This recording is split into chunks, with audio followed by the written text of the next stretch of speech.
Shalom jemaat semua. Mari kita mau memulai ibadah pada hari ini. Bersyukur kalau kita boleh hadir di rumahnya.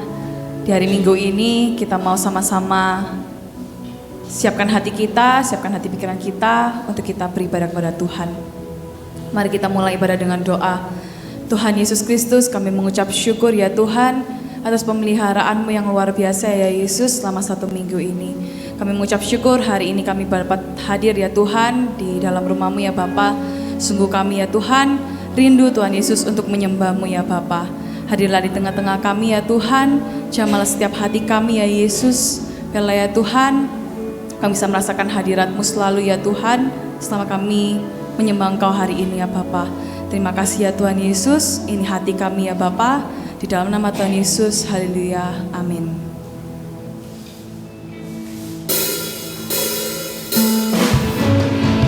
Mari kita bersama-sama sembah Tuhan. Kasih-Nya sungguh besar bagi kita. Biarlah kita terus memuliakan nama-Nya.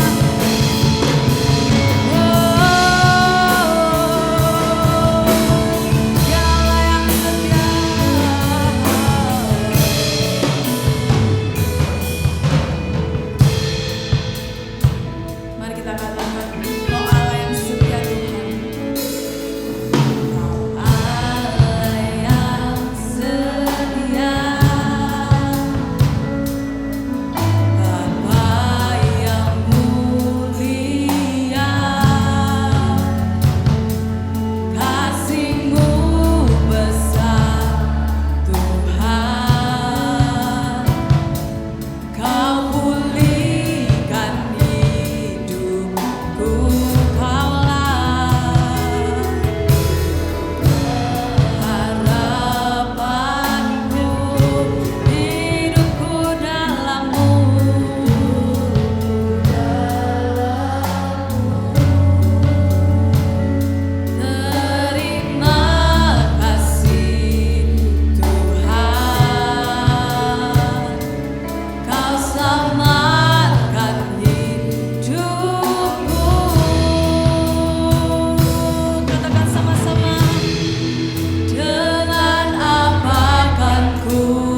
Inilah hati kami ya Bapa. Hati yang selalu mengucap syukur ya Yesus, sebab Kau Allah yang baik dalam hidup kami. Terima kasih ya Tuhan atas kesempatan hari ini ya Bapa. Kami mau lagi ya Tuhan bersorak-sorai bagi nama-Mu. Sebab hati kami percaya kepada Engkau ya Tuhan, gunung batu kami ya Bapa. Biarlah semua yang siap memuji dan memuliakan nama Tuhan, mari kita sama-sama katakan amin. Kita sama-sama bertepuk tangan bagi nama Tuhan.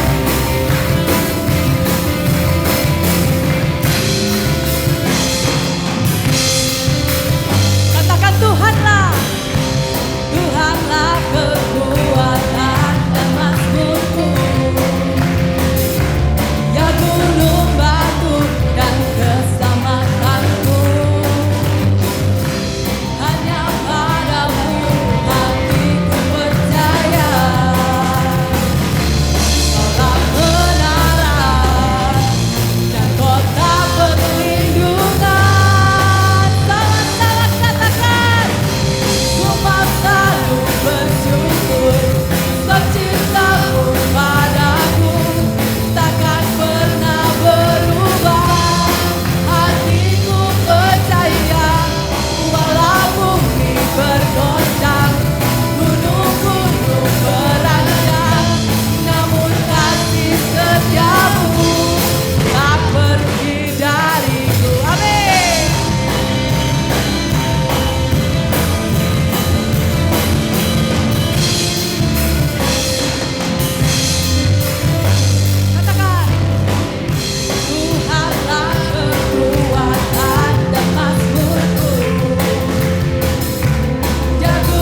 Silakan duduk kembali. Mari kita mau mempersiapkan hati kita. Mari kita mau masuk dalam hadirat Tuhan lebih dalam lagi.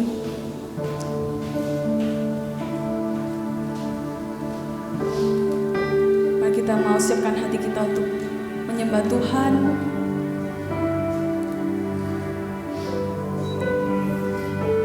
Semua karena anugerah Yesus. Kita semua hari ini ada saat ini. Mari kita mau sembah Tuhan.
Baik berdiri, kita naikkan pujian dari awal.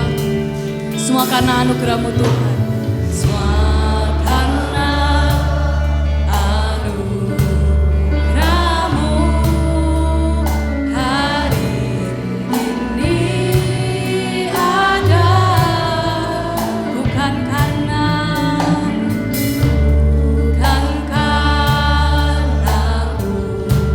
kuatku, namun karena Roh-Mu.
kami lepas semua untuk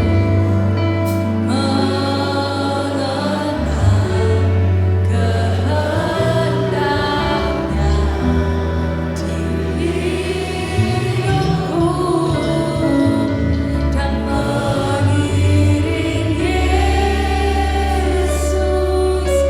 Itulah kekuatan hidupku. Ku yakin anugerahnya mampu jadikanku hamba yang berkenan selalu.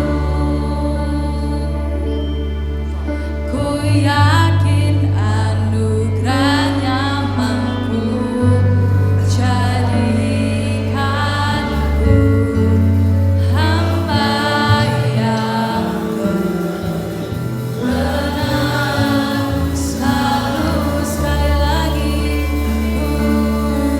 ku yakin anugerahnya mampu, katakan, jadikanku hamba yang berkenan selalu.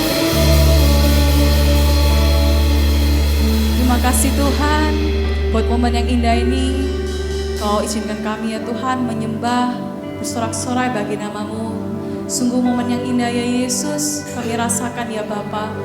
Tuhan, tiba saatnya kami akan mendengarkan kebenaran firman-Mu ya Yesus. Urapi hamba-Mu yang akan menyampaikan firman-Mu ya Bapa. Biarlah kuasa-Mu mengalir ya Yesus lewat hamba-Mu. Tuhan Yesus, Kau yang tutup bungkus hati kami dan pikiran kami juga. Bukalah telinga kami lebar-lebar ya Tuhan, agar kami dapat mendengarkan isi hati-Mu. Kami bisa mengerti apa yang ingin Kau sampaikan dalam hidup kami, dan kami bisa lakukan ya Tuhan dalam kehidupan kami. Terima kasih ya Yesus Kristus, terima kasih ya Roh Kudus. Di dalam nama Tuhan Yesus, kami bisa berdoa mengucap syukur, haleluya, amin. Jemaat silakan duduk kembali. Firman Tuhan hari ini akan dilayani oleh Bapak Pendeta Doni Tatimu. Waktu dan tempat saya persilakan. Haleluya, selamat ketemu kembali, lama tidak jumpa semua. Satu sukacita untuk sekali lagi bisa memberitakan firman Tuhan di mana saja, terutama di tengah-tengah Anda setelah sekian lama kita tidak berjumpa. Terima kasih sekali lagi Om dan Tante, Tuhan memberkati. Nah mari saya undang kita semua untuk satu dalam doa sekali lagi menyiapkan hati kita. Mari kita berdoa. Bapa Surgawi, bekerjalah tengah-tengah kami siap menerima kebenaran firman-Mu, kami siap untuk mendengarkannya dalam satu nama yang dahsyat, nama yang luar biasa, yaitu di dalam nama Tuhan Yesus Kristus. Dan setiap kita yang mengasihi Dia, sama-sama kita katakan amin, amin, amin. Mari kita bangkit berdiri, saya undang kita membaca 2 Tawarikh pasal 16 ayat yang ke-9. 2 Tawarikh pasal 16 ayat yang ke-9. 2 Tawarikh pasal 16 ayat yang ke-9 kita baca bersama-sama 1, 2, 3. Karena mata Tuhan menjelajah seluruh bumi untuk melimpahkan kekuatannya kepada mereka yang bersungguh hati terhadap Dia. Dalam hal ini engkau telah berlaku bodoh, oleh sebab itu mulai sekarang ini engkau akan mengalami peperangan. Amin. Silakan duduk. 2 Tawarikh 16 ayat 9, saya pikir bisa dibagi menjadi dua bagian besar. Sebab Anda mungkin bisa merasakan bahwa ayat ini kok dimulai dengan satu kalimat yang bagus, tetapi terakhir ditutup dengan kalimat yang rasanya kurang bagus. Tetapi oleh sebab itu saya membagi 2 Tawarikh 16 ayat 9 menjadi dua bagian. Bagian pertama dimulai dengan kalimat karena mata Tuhan menjelajah ke seluruh muka bumi, hendak melimpahkan kekuatannya kepada mereka yang sungguh hati terhadap Dia.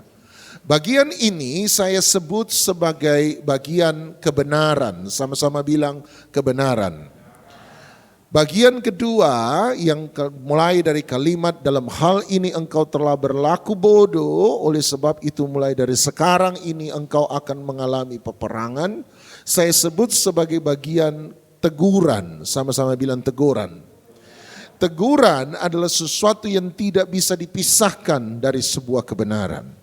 Teguran dan kebenaran bukanlah dua hal yang terpisah. Tetapi kebenaran dan teguran adalah satu paket yang harus diterima bersama-sama. Di dalam sebuah kebenaran selalu ada sebuah teguran.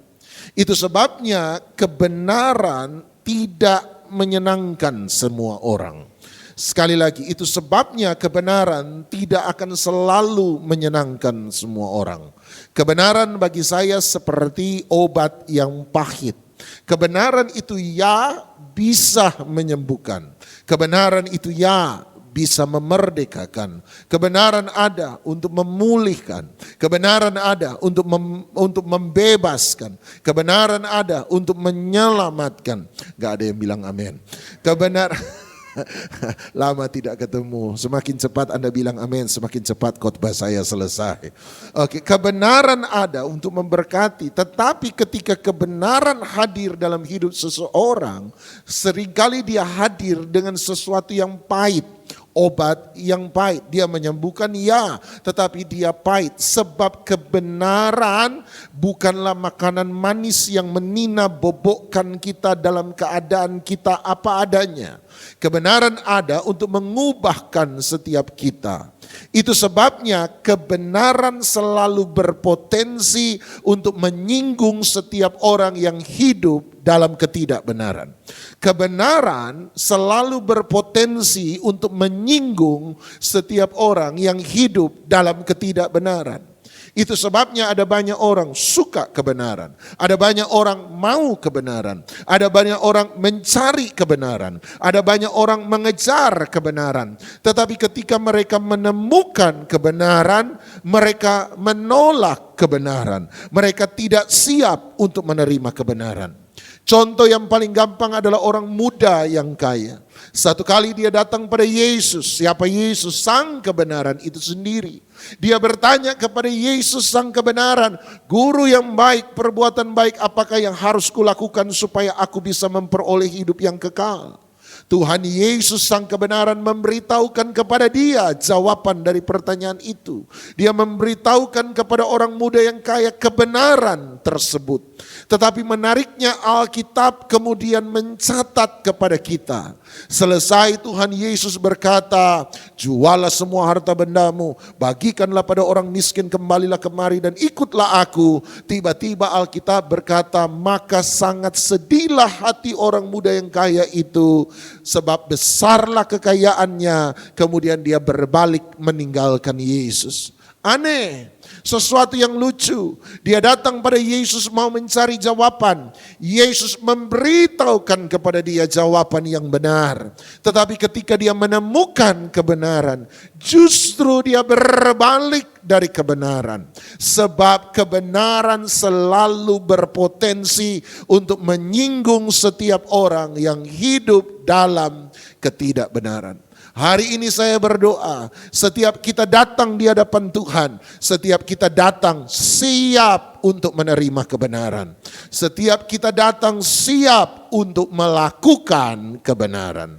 Nah, oleh sebab itu hari ini saya mengajak Anda untuk melihat bagian pertama dari 2 Tawarik 16 ayat 9, dan kita coba menggali apa yang Alkitab coba sampaikan kepada kita.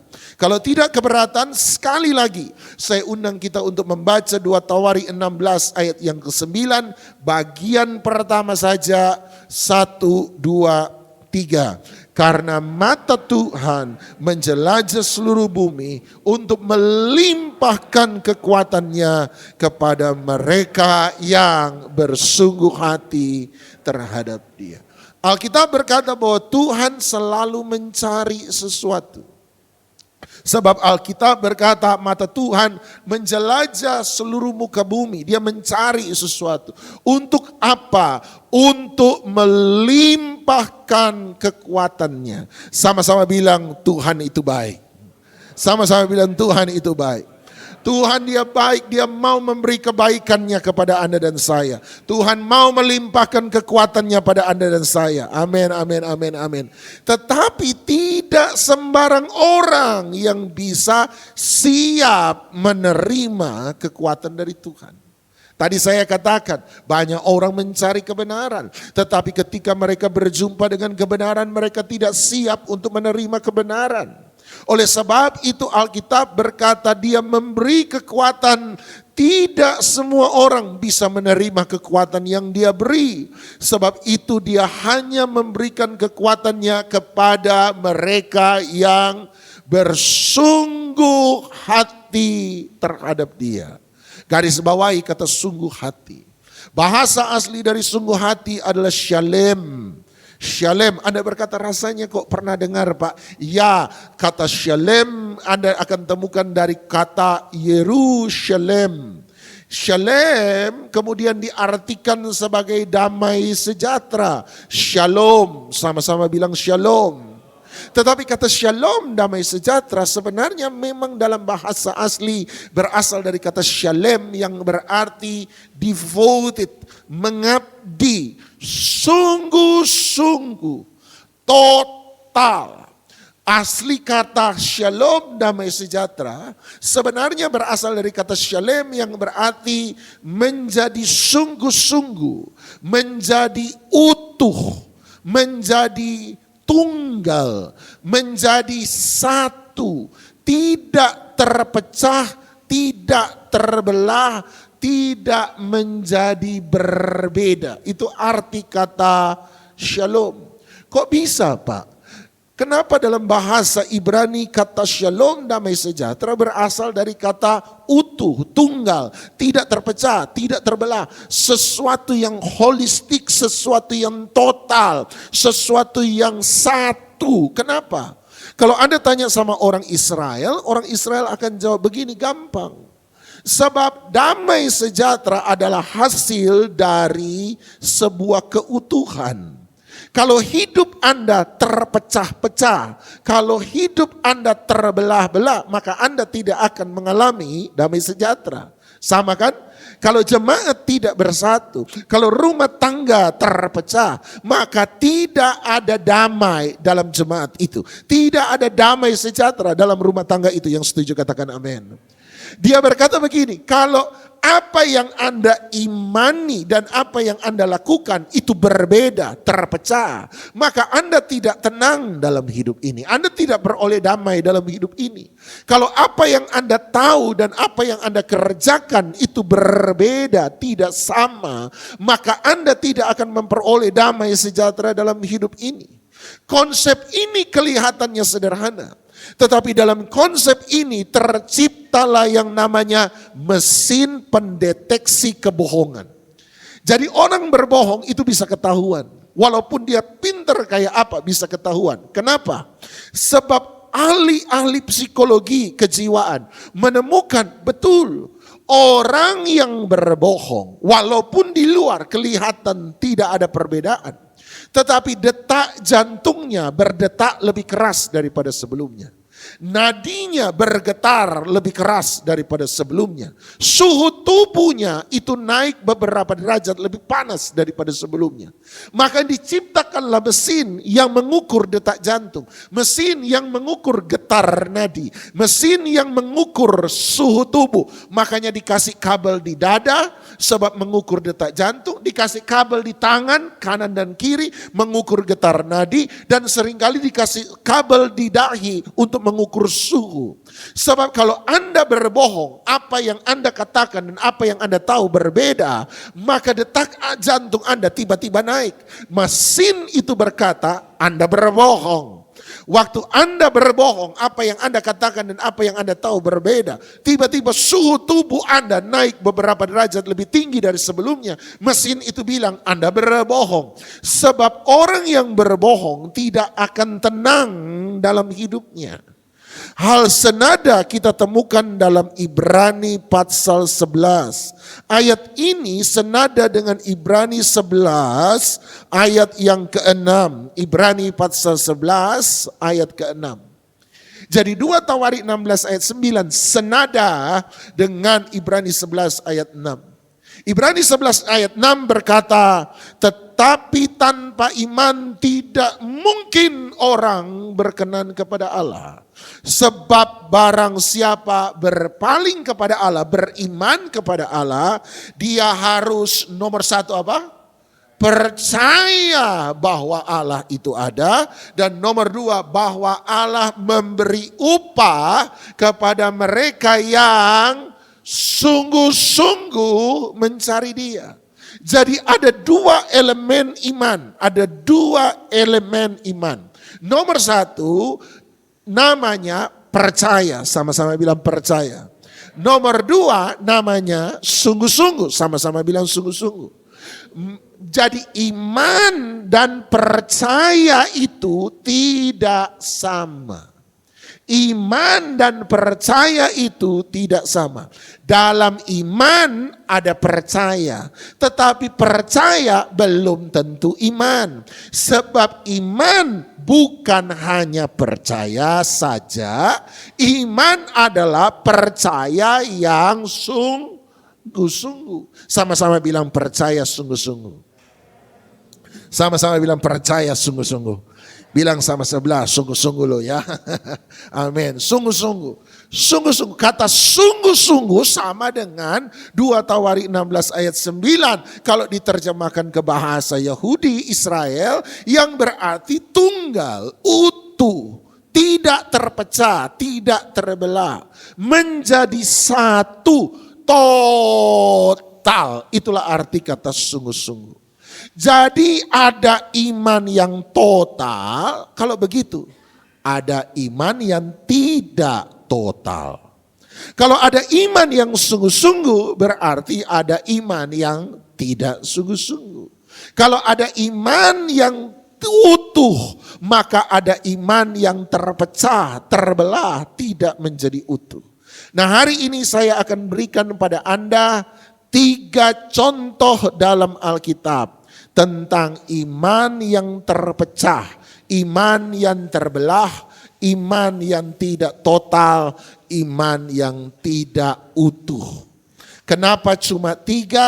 Apakah cuma ada 3 cerita dalam Alkitab contoh tentang iman yang tidak utuh, iman yang terbelah? Tidak, ada banyak contoh dalam Alkitab. Kenapa Pak Doni sedia 3? Sebab 3 angka favorit pendeta. 2 terlalu sedikit, 4 terlalu banyak. 2 saya susah tapi Anda senang cepat pulang. 4 saya susah Anda juga susah sebab kita sama-sama lama pulang. 3 pas, win-win solution. Semoga kalau ketemu di luar Anda masih mau senyum sama saya. Ya toh? Jadi 3 contoh, tapi nanti kita lihat seberapa jauh kita bisa melangkah. 3 contoh dalam Alkitab, iman yang terpecah, iman yang tidak utuh, iman yang tidak total. Baik, siap? Gak ada yang jawab. Siap? Masih ngantuk? Masih lapar? Oke. 3 cerita. Mari kita mulai nomor 1. Contoh pertama. Lukas pasal 5 ayat 4 sampai ayat yang ke-5. Lukas pasal 5 ayat 4 sampai ayat ke-5. Contoh cerita pertama dari iman yang tidak utuh. Lukas pasal 5 ayat 4. Setelah selesai berbicara, Yesus berkata kepada Simon yang kita kenal dengan nama Petrus.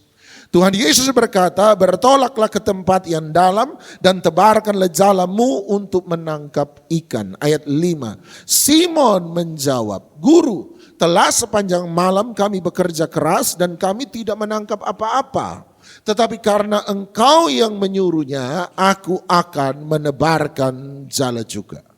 Bapak Ibu, kalau saya tanya sama Anda hanya dari 2 ayat sederhana yang kita baca tadi, saya tanya pada Anda, menurut Anda Petrus taat atau tidak dari 2 ayat ini? Maka sebagian besar Anda akan menjawab taat, Pak. Kenapa taat? Gampang. Ayat 4, Tuhan Yesus berkata, bertolaklah ke tempat yang dalam dan tebarkanlah jalamu untuk menangkap ikan. Ayat 5, Simon Petrus berkata, Guru, sekalipun sepanjang malam kami bekerja keras dan tidak menangkap apa-apa, tetapi karena Engkau menyuruhnya, maka aku akan menebarkan jalaku juga. Dia disuruh menebarkan jala, dia menebarkan jala. Berarti Petrus itu taat, sama-sama bilang taat. Nah, tetapi kalau kita perhatikan dengan sungguh-sungguh ayat 4, siapa tahu ada bahasa Inggris, kalau ada, kalau tidak pun tidak masalah. Dalam bahasa Inggris lebih jelas dalam bahasa asli, dia berkata begini sebenarnya, Tuhan Yesus bilang berkata begini, Petrus pergilah ke tempat yang dalam, kemudian dia berkata let down, throw down, cast your nets. Tebarkanlah your nets. Bagi Anda yang mengerti bahasa Inggris, kalau kata benda ditambah huruf S di belakang, berarti dia menjadi jamak. Jadi kalimat yang tepat adalah tebarkanlah jala-jalamu. Tuhan Yesus menyuruh Petrus menebarkan berapa jala? Sama-sama bilang banyak. Sama-sama bilang banyak. Tuhan Yesus suruh Petrus menebarkan berapa jala? Banyak. Sebab dia berkata tebarkanlah jalamu. Nah sekarang lihat ayat 5. Ayat 5 Petrus kemudian berkata, Guru, telah sepanjang malam kami bekerja keras tetapi kami tidak menangkap apa-apa. Tetapi karena Engkau menyuruhnya, maka aku akan menebarkan my net. Tidak ada S di belakang. Kalau tidak ada S, berarti dia berkata, aku akan menebarkan jalaku. Berapa jala yang dia tebarkan? Sama-sama bilang 1. Oke, sekali lagi. Dia tebarkan berapa jala? 1. Tuhan Yesus suruh tebarkan berapa banyak jala? Banyak. Tapi Petrus tebarkan berapa jala? 1. Apakah Petrus taat? Jawabannya ya taat, tetapi tidak sepenuhnya taat. Iman yang terpecah nomor 1, iman yang tidak total nomor 1 adalah iman separuh. Taat, tetapi tidak sepenuhnya taat. Separuh taat. Tuhan Yesus suruh banyak, dia lempar cuma 1. Kenapa Tuhan Yesus berkata lemparkanlah jala-jalamu? Sebab Tuhan Yesus tahu Petrus akan menangkap banyak ikan. Oleh sebab itu ayat 6 kalau Anda perhatikan baik-baik, Lukas harus memberi keterangan tambahan kepada kita untuk memberitahu peristiwa yang sesungguhnya. Dan Lukas berkata, maka jala mereka mulai koyak. Kenapa jala mereka mulai koyak, mulai hancur? Ya sederhana, Tuhan suruh banyak, kamu lempar cuma 1. Makanya jalannya menjadi apa tadi? Koyak. Ada banyak hidup kita sama, hidup kita menjadi koyak. Saya percaya Tuhan tidak mau hidup Anda dan saya jadi koyak. Saya percaya Tuhan tidak mau kesehatan kita koyak.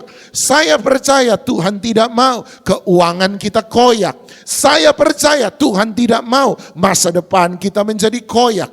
Saya percaya Tuhan tidak mau masa depan anak-anak kita menjadi koyak. Gak ada yang bilang amin. Saya percaya Tuhan tidak mau keluarga kita koyak. Saya percaya Tuhan tidak mau hidup kita menjadi koyak. Amin, amin, amin, amin, amin. Tetapi kenapa seringkali kita alami kesehatan saya koyak, keuangan saya koyak, masa depan saya koyak, keluarga saya koyak? Sederhana, Tuhan suruh taat sepenuhnya, Anda taat separuh. Tapi saya sudah ke gereja, betul sudah ke gereja, tapi hati masih suka dongkol dan mendengki. Anda lakukan yang satu, Anda tidak lakukan yang lain.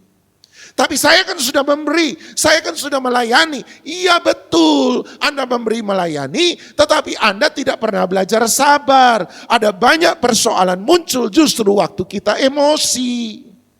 Anda lihat kita melakukan yang lain, kita tidak melakukan yang lainnya. Oleh sebab itu Tuhan Yesus mengingatkan kepada kita, hukum terutama dan pertama adalah kasihilah Tuhan Allahmu dengan segenap. Tuhan tidak pernah minta banyak, Tuhan cuma minta satu. Keterlaluan satu Tuhan minta Anda nak kasih. Apa satu yang Tuhan minta? Tuhan cuma minta semua. Sama-sama bilang, Tuhan tidak pernah minta banyak. Sama-sama bilang, Tuhan cuma minta satu. Sama-sama bilang, Tuhan cuma minta semua. Tuhan tidak minta 70% sebagian besar waktu Anda. Tuhan tidak pernah minta 80% hati Anda. Tuhan tidak pernah minta 90% iman Anda. Tuhan tidak pernah minta 95% keuangan Anda. Tidak. Tuhan tidak pernah minta sebagian besar dari hidup Anda. Dia minta seluruh hidup Anda. Makanya ketika Tuhan minta waktu, dia tidak minta gereja, waktunya gereja. No, bagi Tuhan, apa artinya seluruh waktu untuk Tuhan? Apa artinya? Artinya apakah saya hidup cuma makan tidur doa, makan tidur doa, makan tidur doa, makan tidur doa? No, artinya seluruh waktu saya untuk Tuhan adalah hidup saya di dalam gereja yang saya jaga dengan hati-hati supaya hidup kudus di hadapan Tuhan. Waktu Anda keluar dari gedung gereja, kekudusan yang sama harus kita miliki. Kalau di dalam gereja Anda takut Tuhan, maka di luar gereja Anda juga harus takut Tuhan. Loh Pak, saya punya uang kan sudah kasih di persembahan. Saya punya uang kan sudah saya kasih di pembangunan. Saya uang juga sebagian saya sudah kasih di persepuluhan. Sisanya terserah-serah saya dong Pak. Saya mau bayar pelacur kah? Saya mau senang-senang mabuk-mabukan kah? Itu terserah saya kan. Yang penting 10% sudah kasih Tuhan, 15% kasih Tuhan, 20% sudah kasih Tuhan, 80%, 70% terserah saya mau buat apa? Salah. Artinya walaupun Anda kasih persembahan di gereja, puji Tuhan, amin. Anda kasih persembahan untuk pelayanan pekerjaan Tuhan, amin. Tapi sisa uang yang Anda miliki, Anda harus pakai dengan kudus. Sebab seluruh keuangan kita adalah milik Tuhan. Kenapa Alkitab banyak bicara tentang hubungan orang tua dan anak? Sebab bagi Alkitab sederhana, keluarga adalah sesuatu yang rohani. Mendidik anak itu sesuatu yang rohani. Oh Pak, terserah dong saya dong Pak. Hubungan saya dengan istri saya, hubungan saya dengan suami saya itu terserah saya. Lawong dia istri saya, dia suami saya, mau buat apa terserah saya. Tidak. Kenapa Alkitab banyak mengatur hubungan suami dan istri? Sebab bagi Alkitab hubungan suami dan istri adalah sesuatu yang rohani. Makanya Alkitab atur. Alkitab mengapa mengatur banyak tentang hubungan atasan dan bawahan? Hubungan dalam dunia kerja sederhana. Sebab bagi Alkitab atasan bawahan, hubungan dalam dunia kerja, pekerjaan Anda adalah sesuatu yang rohani di hadapan Tuhan. Kalau Anda takut akan Tuhan dalam ibadah, Anda juga harus takut akan Tuhan dalam pekerjaan kita. Semuanya rohani. Sama-sama bilang semuanya rohani. Semua rohani harus menjadi satu. Sama Paulus kemudian berkata, Roma pasal 6 ayat yang ke-13. Roma pasal 6 ayat yang ke-13. Perhatikan apa yang Paulus katakan. Roma 6:13 Paulus berkata, dan janganlah kamu menyerahkan anggota-anggota tubuhmu kepada dosa untuk dipakai sebagai senjata kelaliman. Tetapi serahkanlah dirimu kepada Allah sebagai orang-orang yang dahulu mati tetapi yang sekarang hidup. Sama-sama, 1, 2, 3. Dan serahkanlah anggota-anggota tubuhmu kepada Allah untuk menjadi senjata-senjata kebenaran. Apa yang Paulus katakan? Serahkanlah anggota-anggota tubuhmu, banyak atau sedikit. banyak. Semua serahkan. Apakah tangan anggota tubuh? Ya, kalau begitu serahkan sama Tuhan. Apakah mata anggota tubuh? Ya, kalau begitu serahkan sama Tuhan. Apakah telinga anggota tubuh? Ya, kalau begitu serahkan telinga Anda sama Tuhan. Apakah otak bagian dari anggota tubuh? Ya, kalau begitu serahkan otak Anda, pikiran Anda pada Tuhan. Persoalan dengan kita adalah kita serahkan yang satu, kita tahan yang lain. Kita serahkan yang satu, kita tidak serahkan yang lain. Oh, ada banyak orang serahkan tangannya untuk Tuhan.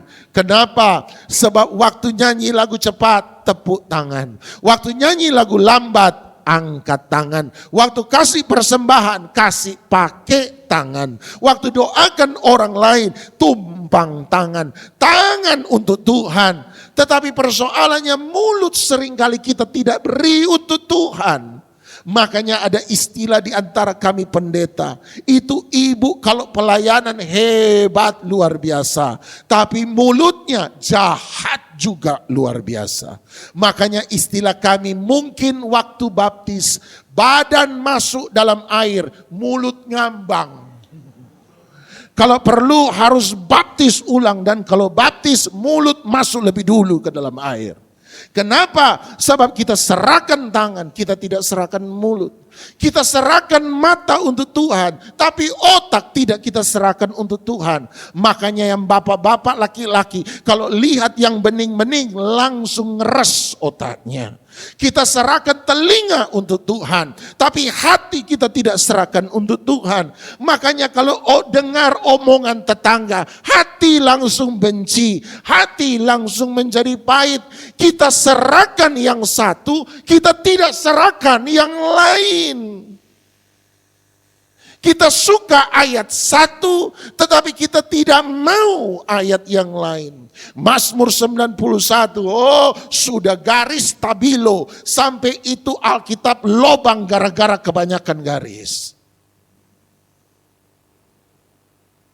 Tapi ayat soal mengampuni, Anda tidak lakukan. Ayat yang berkata barang siapa mau mengikut aku dia harus menyangkal diri, pikul salib dan ikutlah aku, Anda tidak pernah mau. Sebab kita masih terjebak pada pilih-pilih ayat. Mana yang saya suka, saya mau. Mana yang tidak mengganggu kenyamanan saya mau. Mana yang tidak buat saya susah, saya mau. Tetapi mana yang tidak menyenangkan, saya tolak. Itu tadi saya bilang. Orang muda yang kaya datang, mau cari kebenaran. Tetapi kebenaran ketika hadir tidak seperti yang dia kehendaki. Dia berbalik meninggalkan kebenaran itu sendiri. Saya punya kalimat akhir-akhir ini dan saya bilang, Tuhan Yesus bayar harga hidup kita lunas. Tapi kita menyerahkan hidup kita nyicil. Yesus bayar harga nyawa kita lunas di atas kayu salib. Yang setuju katakan amin. Tapi waktu kita mau balas cinta Tuhan, kita ngasihnya nyicil. Tangan kita beri, hati kita tidak beri. Mata kita beri, otak kita tidak beri. Telinga kita beri, mulut kita tidak beri. Kita lakukan yang satu, kita tidak lakukan yang lain. Hari itu Tuhan bilang sama Petrus, tebarkan banyak jala. Semua yang kamu miliki, tebar. Tapi hari itu Petrus cuma lempar satu. Puji Tuhan dia masih ditolong oleh orang lain. Tapi jalannya menjadi rusak. Hari ini jangan-jangan hidup kita rusak. Bukan karena Tuhan. Hidup kita rusak karena salah sendiri. Masalah adalah hasil dari sebuah kesalahan. Sama-sama bilang masalah ada karena ada kesalahan. Sama-sama bilang masalah ada karena ada kesalahan. Apakah saya yang salah? Apakah orang lain di sebelah saya salah? Apakah orang yang saya ketemu salah? Tidak tahu. Tetapi di mana ada kesalahan, di situ pasti ada masalah. Ketika kita salah dalam hidup ini, masalah itu datang. Jala kita menjadi koyak. Hari ini kalau hidup Anda sementara koyak, kalau jala Anda hidup Anda sementara koyak, kalau masa depan Anda sementara koyak, minta tolong. Hari itu Petrus minta tolong pada manusia, tetapi kita percaya kita punya penolong yang luar biasa. Namanya Yesus Kristus. Mari kita datang pada Tuhan. Saya undang kita bangkit berdiri. Dengan segenap hati, dengan segenap jiwa, dengan kekuatanku, ku sembah Kau Tuhan,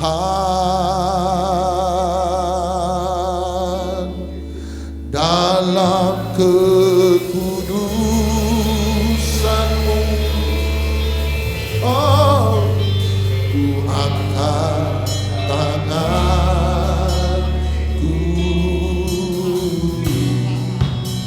ku rindu selalu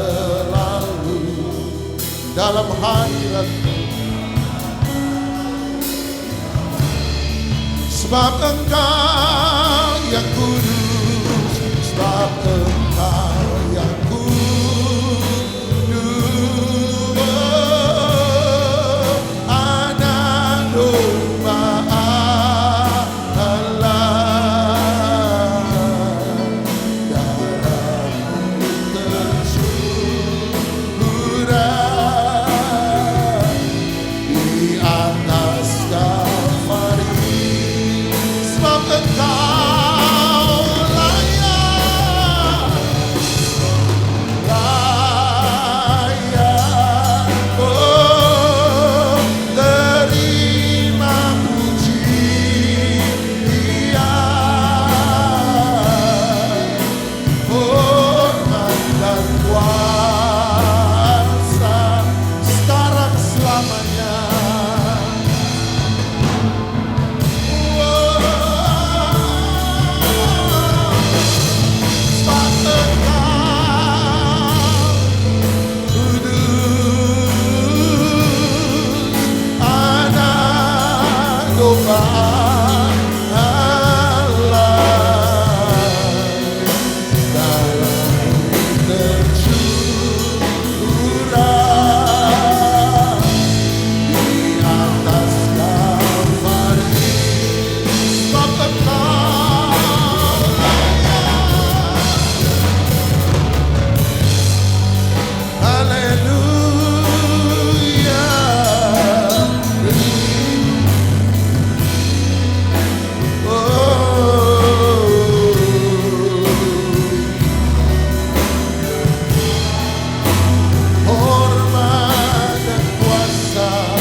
Mari kita kembali pada kisah orang muda yang kaya. Dia datang kepada Tuhan Yesus dan dia bertanya, Guru yang baik, perbuatan baik apakah yang harus kulakukan untuk memperoleh hidup yang kekal? Tuhan Yesus berkata, lakukanlah segala yang tertulis dalam perintah Allah. Dia tanya perintah yang mana? Padahal Tuhan Yesus sudah bilang segala. Segala. Dia masih tanya perintah yang mana? Apa maksud pertanyaan perintah yang mana? Segala berarti segala. Tapi Tuhan Yesus sangat baik. Dia berkata, jangan membunuh, jangan mencuri, hormati orang tua. Kemudian dia berkata, kasihilah sesamamu manusia seperti dirimu sendiri. Kemudian orang muda itu kemudian berkata, Guru, segala perintah itu telah aku lakukan. Dia jawab, Tuhan Yesus berkata, segala. Dia jawab dengan segala. Tuhan Yesus berkata, oh ya, segala? Segala kamu sudah lakukan? Kalau begitu coba yang ini. Kamu berkata tadi bahwa kamu sudah melakukan segala, termasuk mengasihi sesama manusia. Betul? Mari kita tes. Pulang ke rumahmu, jualah segala milikmu. 3 kali kata segala muncul dalam peristiwa itu. Persoalan hari itu adalah persoalan segala. Sebab kita merasa kalau saya sudah lakukan yang satu, saya sudah lakukan semua. Padahal kalau kita periksa baik-baik, ada banyak hal Dia minta kita kerjakan dan lakukan. Hari ini benarkah kita sudah sampai pada titik melakukan segala perintah? Betulkah kita sudah mengasihi Tuhan dengan segala hati kita? Betulkah bahwa kita sudah menghidupi kesegalaan dalam Tuhan? Jangan-jangan merasa sudah memberi persembahan, kita sudah memberi semua, padahal tidak. Merasa saya sudah taat 1 ayat, merasa saya sudah taat semua, padahal tidak. Persoalan orang muda yang kaya hari itu adalah persoalan kesegalaan. Tuhan bayar harga hidup kita apa Bapak Ibu? Lunas. Tapi seringkali kita serahkan hidup kita apa? Nyicil. Hari ini yuk mari kita tambahkan persembahan kita pada Tuhan. Kalau mata Anda belum serahkan, hari ini serahkan. Kalau hati Anda belum serahkan, hari ini mari kita serahkan. Kalau hidup otak Anda belum Anda serahkan, mari Anda serahkan. Hari ini biar Roh Kudus bekerja di tengah-tengah kita. Sambil kita nyanyi sekali lagi lagu ini, mari kita berhubungan dengan Dia. Sebab Engkau yang kudus, Anak domba Allah, darah-Mu tercurah, Dia sudah teteskan darahnya sampai tetesan darah terakhir.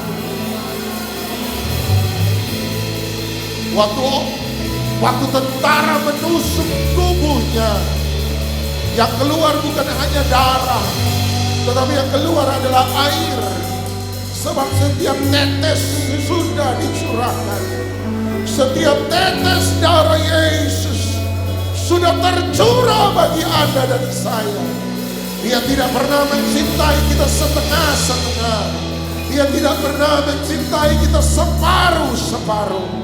Dia tidak pernah mencintai kita sebagian, tapi Dia mencintai kita seluruh. Sebab Engkau yang kudus, ya, ya, ya.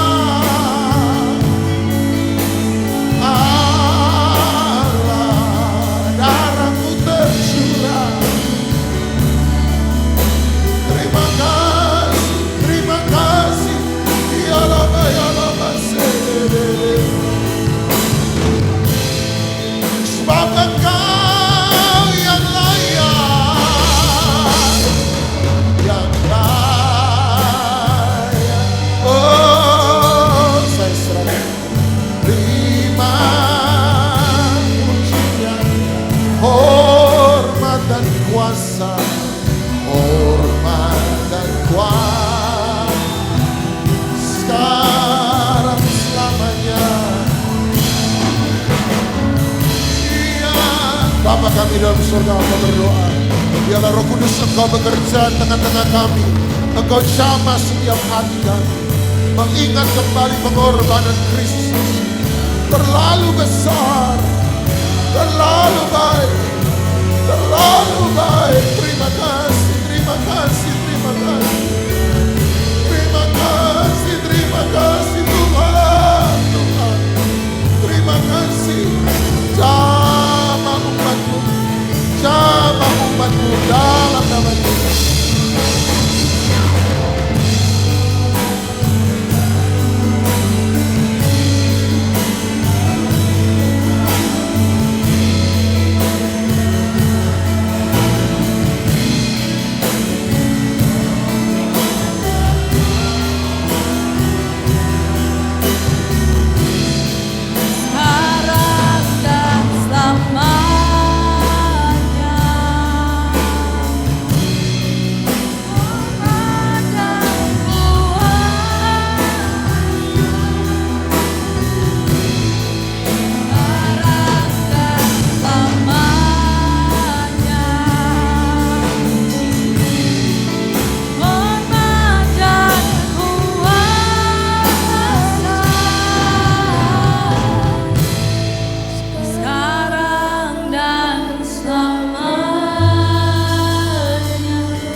Terima kasih Tuhan buat ibadah kami pagi hari ini. Kami menikmati Tuhan hadirat-Mu dalam hidup kami. Di dalam setiap pujian dan penyembahan, kami menikmati Tuhan. Dan di dalam pemberitaan firman-Mu pagi ini, roh kami, iman kami, jiwa kami dikuatkan kembali. Terima kasih ya Bapa buat hadirat-Mu pagi ini. Biarlah firman-Mu ini menjadi rema dalam hidup kami Tuhan, supaya kami semakin sungguh-sungguh Tuhan, di dalam Engkau Tuhan, menyerahkan seluruh jiwa raga kami untuk semakin memperkenankan hati-Mu ya Bapa. Terima kasih Tuhan, berkati setiap kami, pulang kami membawa berkat-Mu Tuhan, iman kami semakin dikuatkan ya Bapa. Meteraikan firman-Mu saat ini Tuhan di dalam hidup kami, di dalam nama Tuhan Yesus Kristus. Mari sama-sama katakan, amin. Silakan duduk kembali. Persembahan yang kedua dapat dijalankan sambil beda gereja disampaikan. Akan ada ibadah kenaikan Tuhan Yesus pada tanggal 18 Mei, yaitu Kamis besok, jam 7 pagi, yang dilayani oleh Bapak Gembala. Bisa hadir hari Kamis jam 7 pagi untuk kita sama-sama beribadah kenaikan Tuhan Yesus. Ibadah wanita setiap hari Selasa pukul 3 sore. Ibadah online doa malam setiap Jumat jam 7 malam. Ibadah kaum muda setiap hari Sabtu jam 7 malam. Dan juga ibadah raya Minggu setiap Minggu jam 7 pagi. Berikut jadwal-jadwal ibadah dapat diperhatikan. Dan mari kita tutup ibadah pada hari ini. Kita naikkan pujian, andaikan ku harus memilih.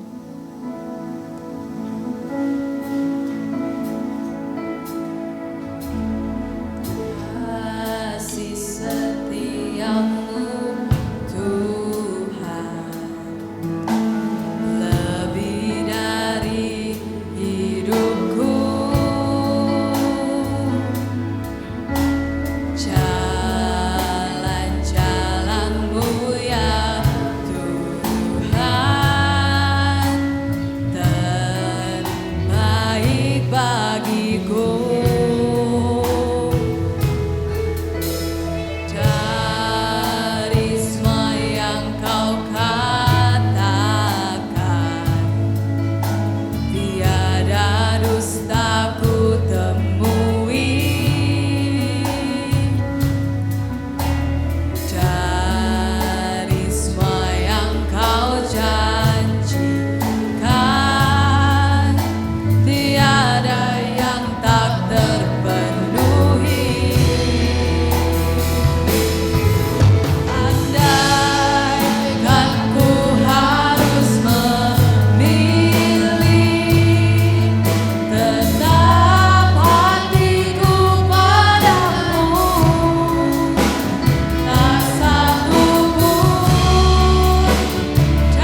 dengan penuh rasa syukur dan terima kasih ya Bapa. Oleh kemurahan Tuhan Yesus sudah berkati pada pagi hari ini. Melalui firman, iman roh kami kembali dikuatkan. Terima kasih Bapa atas firman yang kembali meneguhkan iman kami. Memberkati leader singer, memberkati yang main musik, memberkati seluruh umat yang hadir pada pagi hari ini dengan berkat-berkat yang terbaik, yang lemah dikuatkan, yang sakit disembuhkan, yang kekurangan berkat Tuhan Yesus berkati. Tuhan, kalau sebentar mereka akan kembali pulang ke masing-masing, kiranya berkat dan campur tangan Tuhan Yesus tetap menyertai mereka. Sekarang jemaat yang kasih dalam Yesus, pulanglah dengan berkat dan damai sejahtera yang dianugerahkan di dalam nama Tuhan Yesus Kristus. Terima kasih Bapa. Amin.